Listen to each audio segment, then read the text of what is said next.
نحمد ونصلي على رسوله الكريم اما بعد فاعوذ بالله من الشيطان الرجيم بسم الله الرحمن الرحيم وعن ابي هريرة رضي الله تعالى عنه قال رسول الله صلى الله عليه وسلم لا يخطب الرجل على خطبة اخيه حتى ينكح او يترك صدق اللہ العلی العظیم۔ حضرت ابو ہریرہ رضی اللہ تعالیٰ عنہ سے روایت مروی ہے کہ رسول اللہ صلی اللہ علیہ وسلم نے ارشاد فرمایا، کوئی مرد اپنے نکاح کا پیغام اپنے کسی مسلمان بھائی کے پیغام پر نہ بھیجے تاکہ وہ اس سے نکاح کر لے یا اس کو ترک کر دے۔ اس حدیث کے اندر رسول اللہ صلی اللہ علیہ وسلم نے اس چیز کی ممانعت فرمائی ہے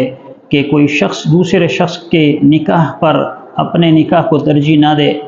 یعنی ایسا ایک شخص ہے جس کی نکاح کی بات چل رہی ہے کسی کے ہاں اور دوسرا آدمی آتا ہے اور اس کے ساتھ اپنے نکاح کی بات استوار کرنے کی کوشش کرتا ہے، آپ صلی اللہ علیہ وسلم نے اس سے منع فرمایا ہے۔ یعنی ایک آدمی جب کسی کے ہاں نکاح کا پیغام بھیجے اور اس کی بات چل رہی ہو تو بات کے دوران وہ دوسرا آدمی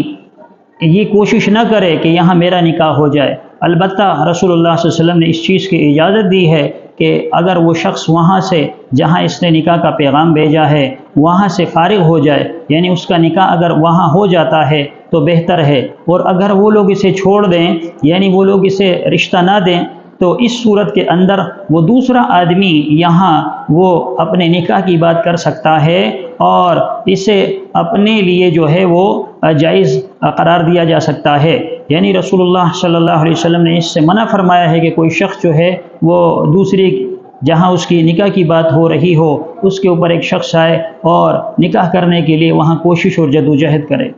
کیونکہ بعض اوقات ایسا ہوتا ہے کہ پہلے والا شخص بعض اوقات مفلس ہوتا ہے یا پہلے والا شخص بعض اوقات اس حیثیت کا اور اس مقام کا نہیں ہوتا،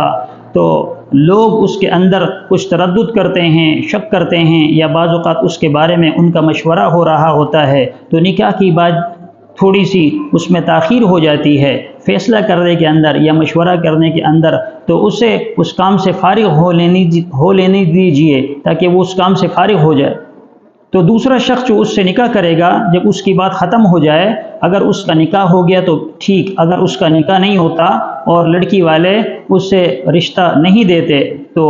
دوسری صورت میں یہ شخص جو دوسرا فرد ہے یہ اس لڑکی کے ہاں اپنے نکاح کے لیے رشتہ بھیج سکتا ہے اور اپنے نکاح کی بات کر سکتا ہے۔ لیکن اگر رشتہ ہو جاتا ہے تو گناہ اس شخص پر ہوگا جس نے اپنا نکاح کے لیے لوگوں کو وہاں بھیجا ہے۔ البتہ نکاح صحیح ہو جائے گا، فقہا فرماتے ہیں کہ اس طرح بھی نکاح ہو جائے گا، لیکن ایذاء مسلم ہے کہ ایک آدمی نے اپنے نکاح کی بات ابھی مکمل نہیں کی اور دوسرا آدمی درمیان میں آتا ہے اور اس کی جو نکاح کی بات ہے وہ ادھوری رہ جاتی ہے، تو اس سے ایذاء مسلم ہوتی ہے انسان کو اور نقصان پہنچتا ہے، انسان کو اذیت پہنچتی ہے۔ اس لیے رسول اللہ صلی اللہ علیہ وسلم نے اس سے منع فرمایا ہے۔ جہاں تک جائز اور ناجائز کی بات ہے تو اس کے بارے میں فقہا نے لکھا ہے کہ نکاح تو اس صورت کے اندر بھی ہو جائے گا، کیونکہ نکاح کے اندر گواہوں کا ہونا ضروری ہے، نکاح کے اندر وہ حق مہر کا ہونا ضروری ہے، اسی طرح نکاح کے اندر وہ خطبے کا ہونا ضروری ہے۔ اس بات کے نہیں کہ کوئی آدمی جو ہے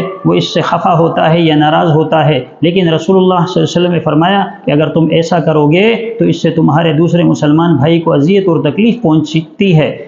اسی لیے حدیث میں اس چیز سے منع کیا گیا ہے۔ ہمیں چاہیے کہ ہم رسول اللہ صلی اللہ علیہ وسلم کے ہر حدیث کی پیروی کریں، رسول اللہ صلی اللہ علیہ وسلم کی ہر سنت پر عمل پیرا ہوں، تاکہ دنیا کے اندر بھی ہمیں خوشیاں نصیب ہو اور آخرت کے اندر بھی ہمارے لیے راہ نجات ہموار ہو جائے اور رسول اللہ صلی اللہ علیہ وسلم کی شفاعت کا ذریعہ بن سکے۔ اللہ تعالی ہمیں رسول اللہ صلی اللہ علیہ وسلم کی ہر سنت کو اختیار کرنے والا بنائے، آمین۔ وآخر دعوانا ان الحمد للہ رب العالمین۔